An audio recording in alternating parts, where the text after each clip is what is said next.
Hey, it's Mike from the Mike Wagner Show. Thanks for tuning in to the Mike Wagner Show on Anchor FM. If you're interested in sponsoring my show, you can send me an email to the MikeWagnerShow@gmail.com, or you could also donate to the podcast. Just go to the Donate Listen site, and you can also donate whatever you like. Anchor is the easiest way to make a podcast. For those who are interested, Anchor can give you everything you need in one place for free, which you can use right from your phone or computer.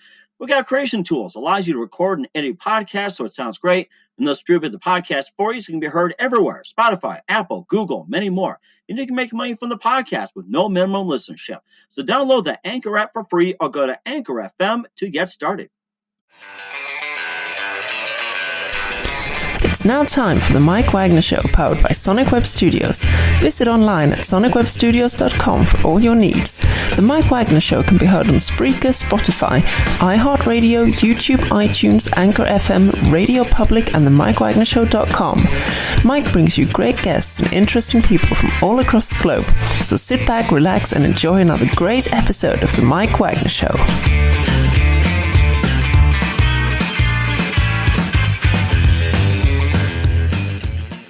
Hey everybody, it's Mike from the Mike Wagner Show, powered by Sonic Web Studios. Visit online at sonicwebstudios.com for all your needs. Look at a professional website without breaking your budget. Sonic Web Studios is the answer. Sonic Web Studios offers fast, affordable custom web designs at below the competition way.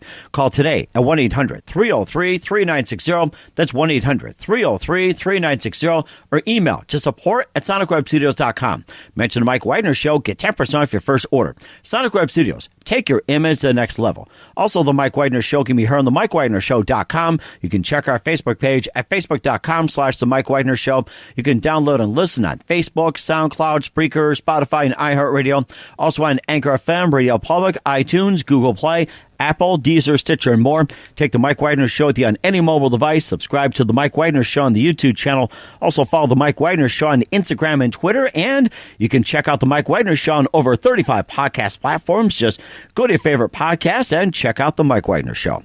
We're here with a wonderful violinist from New York City, and she's got a new song out called Cryorhythmic, and one of her songs made the Hot 100 Electro House charts. She also had a couple of songs out. She also headlined quite a few fests, and she was also featured in some events, and also play with quite a number of performers on a unique hot pink 6-string instrument. We'll tell you about that. But right now, hailing live from New York City in, yes, the Big Apple, city that never sleeps, ladies and gentlemen, the premier violinist, Sarah Charness. Sarah, good morning, good afternoon, good evening. Thanks for joining us today. Thank you so much for having me, Mike. I hope you guys are doing okay today. Well, we're safe. That's all I can say, and hope everybody's safe as well, too. And you've been a violinist for quite some time. You got a new song called Cryorhythmic, which we'll play in a little bit. And, of course, you also had a couple of songs. We Control Come to the Party, which came out in 2015, ranked 48th on Hot 100 Electro House charts. You also had Grip, and you also headlined quite a few fests like the Summer Expo Music Fest in Cape Town, and also you're featured with the New York Knicks, Chicago Bulls, Mercedes-Benz Runway Show. You play at Radio City Music Hall, Carnegie, JFK, and you perform with a number of people as well, Chainsmokers, Jonas Brothers, and Steve Aoki, the TSO, and more. Before we get to all that, tell us exactly how you got started. So I started out really similar to the way a lot of people start, a string instrument, and I started really very classically. I started when I was just 4 years old, which is kind of young, but really the age that a lot of string players start their instrument. And my parents were musicians. They sort of gave me this violin and started me on some lessons at a pretty young age. And, at 4 years old, you really don't know what you like, but I sort of had I had a little bit of a knack for it just in the beginning. I mean, I don't think I was anything special at 4, but, I had a knack for it, and it flowed and it worked. And so we kind of continued on. And then that was the beginning of the journey. That's amazing too. What was that one moment that influenced you precisely into taking up the violin? What was that one precise moment and saying, yep, I'm a violinist? I think that moment came much later in my career. I think the moment that I sort of decided to go into music was when I realized that I could play other styles of music, that it didn't just have to be Mozart, Bach, and Beethoven. I was sort of introduced by, a guy named Mark Wood, who is, also built my instrument, built the 6-string Viper.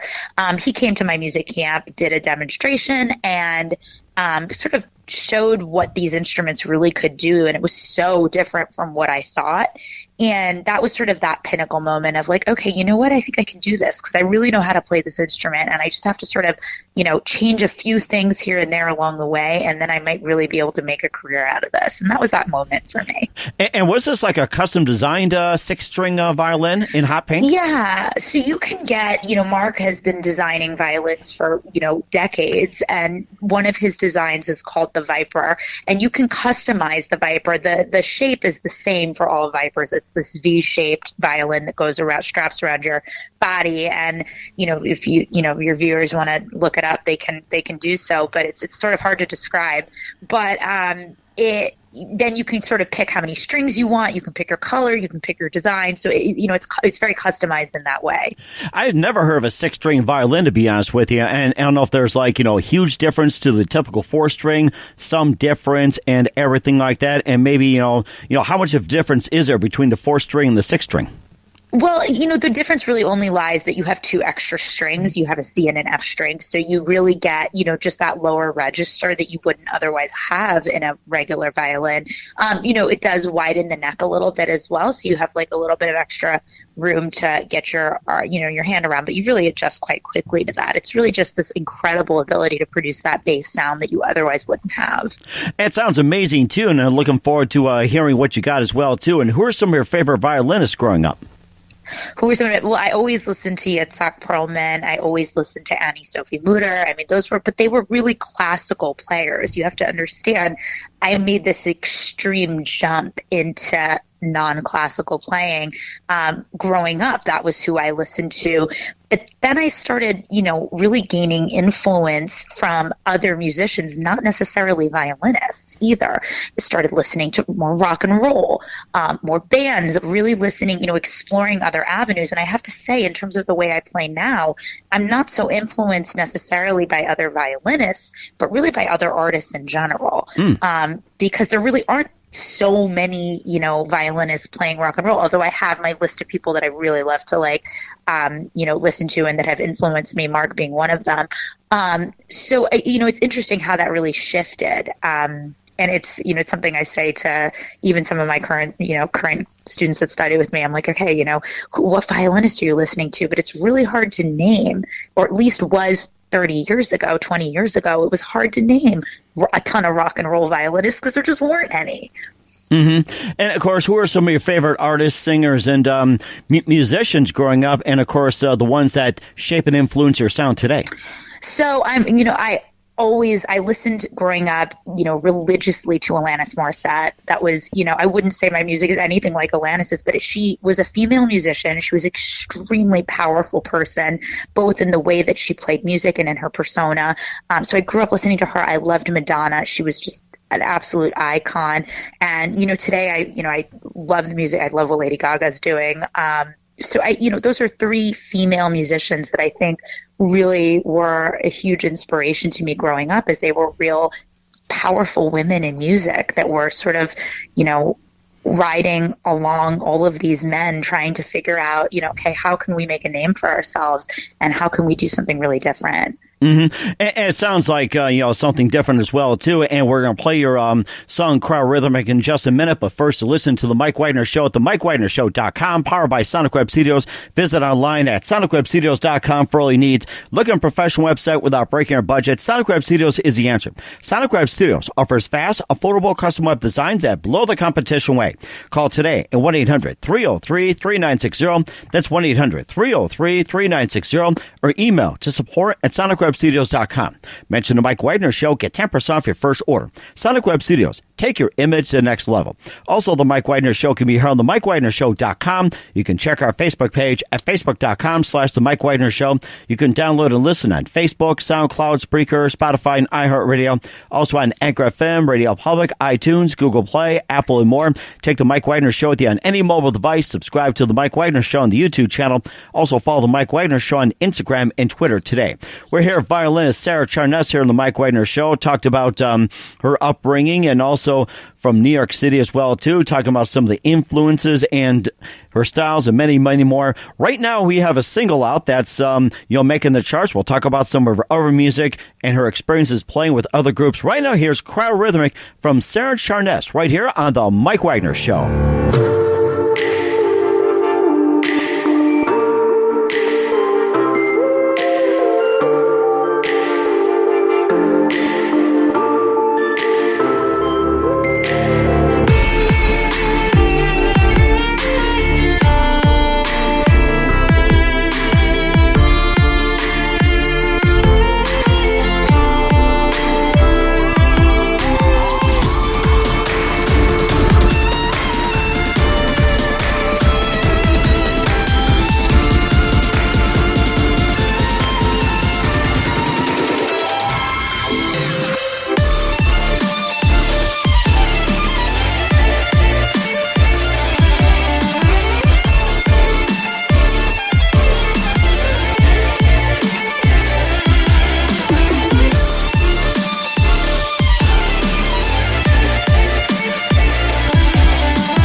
Sarah Charness with Cryo-Rhythmic here on the Mike Wagner Show. And Sarah, tell us more about that song and what inspired you to write it. For the past 3 tracks that I had released were very collaborative. They were very, the violin was prominent, but wasn't like a main, wasn't the main feature, because I had done them with a vocalist and, a DJ. So I really wanted to create a track that featured the violin in this prominent, unique way and really could let the instrument shine and do what it did best. And that's sort of where I started writing, as I thought, okay, what would be a great way to feature this instrument? Well, none other than if it was playing Vivaldi's, Four Seasons, which is just such an iconic classical piece that we turned into something very pop rock and very, electronic, sort of pop electronic, I should say. And that was sort of where it kind of came from. And that was a fantastic piece of work as well, too. Looking forward to more of what you have, and we'll talk about some of your work coming up as well, too. Back in 2015, you released your first track with Disco Killers. We Came to the Party, reached number 48 on the Beatport Hot 100 Electro House charts. Tell us more about that song. Yeah, so that was a collaborative track with the Disco Killers that I did. It was really a lot of fun. There were no vocals on that one, but it was honestly, we wrote it super spur of the moment. It was really meant to just be a super party track, because that was really, in 2015, that was what everybody was writing, were these sort of club party tracks. And we wrote the track quickly. It didn't take a lot of time. It sort of had like a almost folk-like melody to it from the violin. And all of a sudden, it just did really, really well. We really were quite surprised at how well it did, because it wasn't, we didn't think it was, we thought we were going to release it on our own. A small label picked it up, and it just ended up getting really, it really did well on Beatport, and did well sort of on the other platforms. So it was really kind of a surprise track. And from there, I sort of said, okay, let's keep going with this, and let's write a few more. He also teamed up with British pop singer Jem Cook, along with the Disco Killers, to release Grip, and tell us more about that one. Yeah, so that was one of the next following 3 tracks that I did with them. We did Grip, we did Beautiful Life, which was the latest, and then we did a track called Writing for Our Lives, and that was sort of like a 3-track series with those particular DJs. And Grip was, it's just a super fun song. If you listen to it, it's just one of those songs you're sitting in the car with the top down, going down the highway, no care in the world, and it's just a really, really fun track. Jem is obviously a really talented vocalist from London, and it's just sort of a carefree track, really obviously different than We Came to Party, and it's much more of a pop sound than an electronic club track. That is fantastic, too. We'll talk about some of your headliners, who you've been featured with, where you played at and performed at. You have an extended list. I love to cover that. But first, listen to The Mike Wagner Show at themikewagnershow.com, powered by Sonic Web Studios. Visit online at sonicwebstudios.com for all your needs. Looking at a professional website without breaking your budget? Sonic Web Studios is the answer. Sonic Web Studios offers fast, affordable custom web designs that blow the competition away.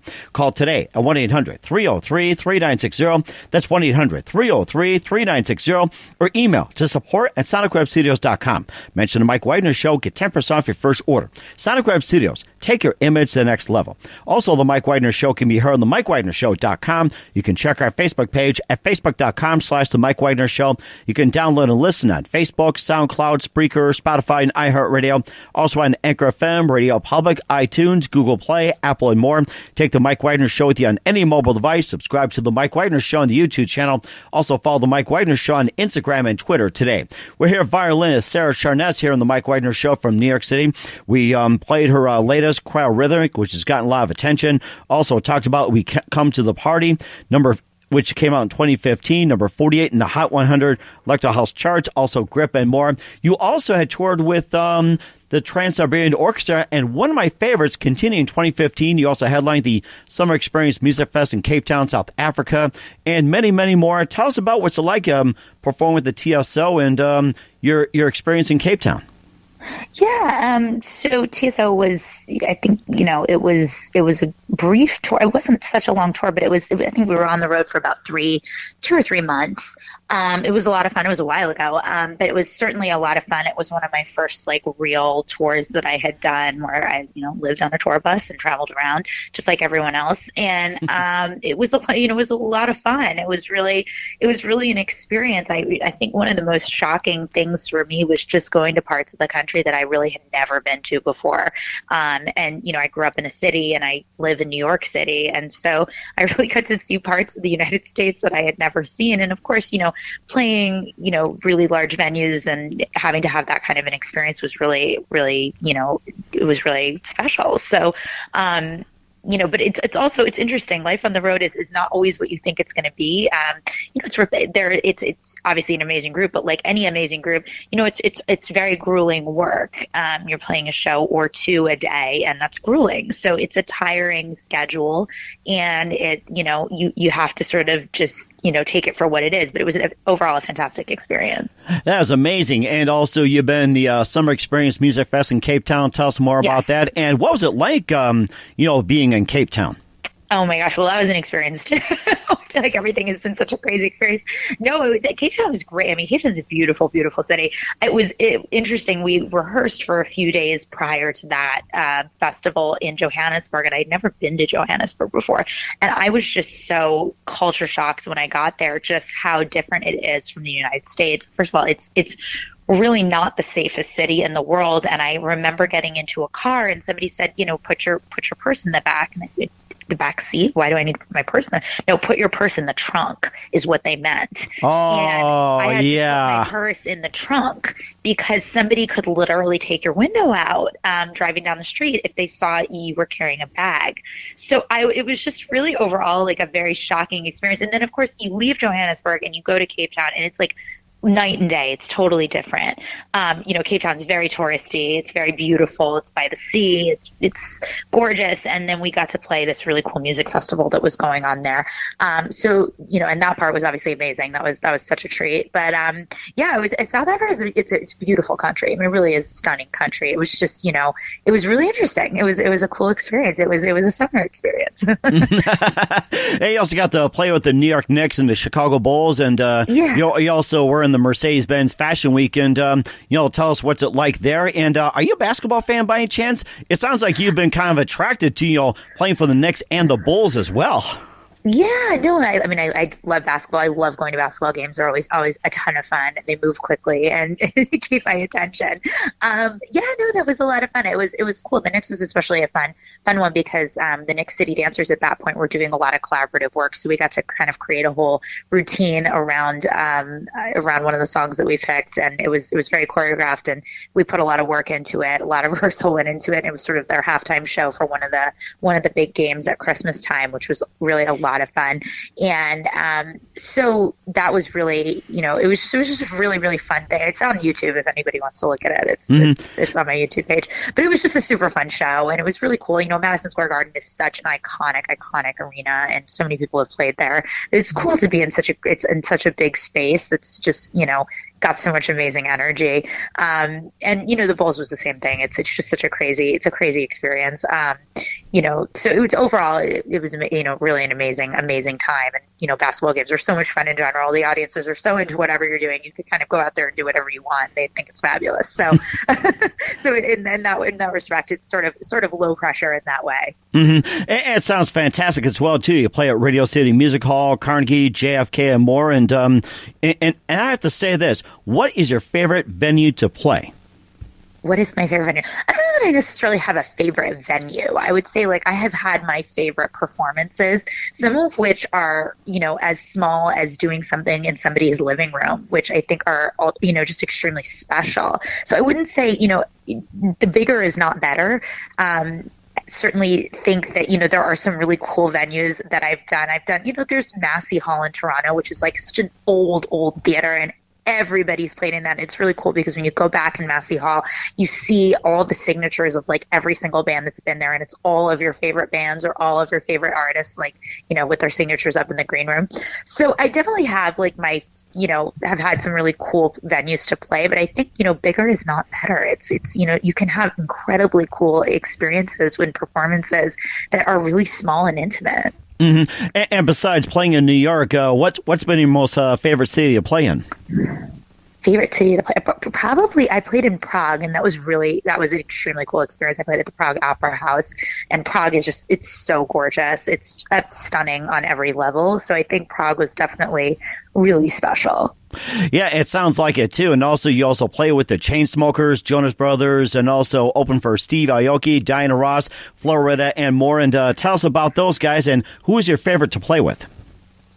Well, I would say, I opened for Steve Aoki, I should say. It was a crazy performance. Because it was in this I don't even know what to describe. It's almost like a garage that was a giant shed, and it was this crazy party that we did, and I opened for him, and I remember the stage was I think I actually, do you know what it was? Is that he went on and I played, it didn't open, I closed. He went on and I played right after. And one of the things that was so funny about that particular experience was that part of his show was that he would throw cake into the audience. That's just like part of what he does. Like he throws giant cakes at the audience and icing is all over the stage. And so the stage was like so slippery when I got on because they didn't wipe it down after he like left. They just were like, okay, it was just like garage party. I mean, like what? Who's wiping down the stage? So I remember I'm in these high heels. And I'm like, oh my God, don't fall, don't fall, don't fall. Because there's literally like icing all over the stage. So it was just one of those crazy experiences. And then like lo and behold, we're in this garage, we're like in Danbury, Connecticut of all places. And so I have to drive back to the city afterwards. So I'm in the car, my husband's with me. Of course I didn't, drink, I was performing. And so it's my job to drive home. My husband's like, you're taking me out to Danbury, I'm having a beer. So my husband's with me in the car and it's pouring rain out. Oh my goodness. And we get pulled over by the police and the police like think I've, had a few too many because I'm driving like I'm a New Yorker. We don't drive a lot. So I'm driving like completely off the road, blah, blah, blah. And they pull me over. They're like, "Man, are you okay?" I'm like, "No, I'm not. I can't see." And they look at my husband. They're like, "Can he see?"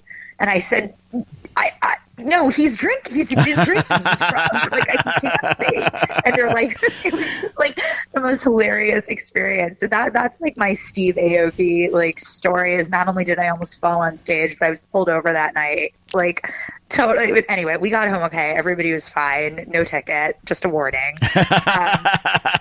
And of course, a lot of cake as well, too. Heavier cake you need it, too. Exactly. And of course, it makes me think, too, it's like, what was your favorite frosting when it came to the cake? It's like, I'm kind of going for chocolate right now. I don't know why.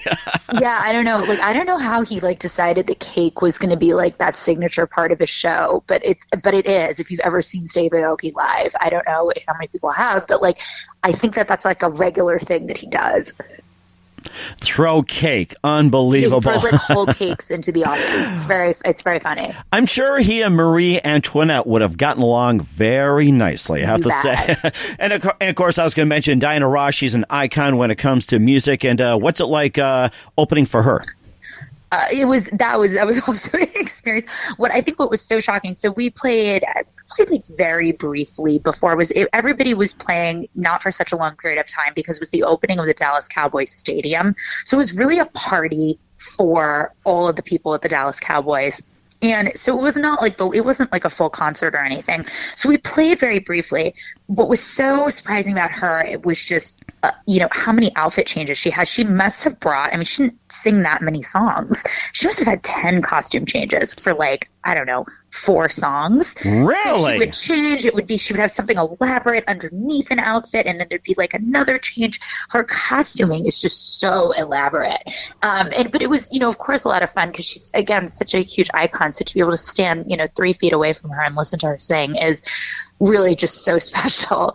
And really, it was really special. I was really just starstruck, if I have to say, because she really is amazing. She really has an incredible, incredible powerhouse voice. Mm-hmm. That is amazing as well, too. And we have a couple of minutes with violinist Sarah Charness here on the Mike Wagner Show. We'd love to have it back on sometime in 2020. You've been fantastic. And who's been the biggest influence in your career?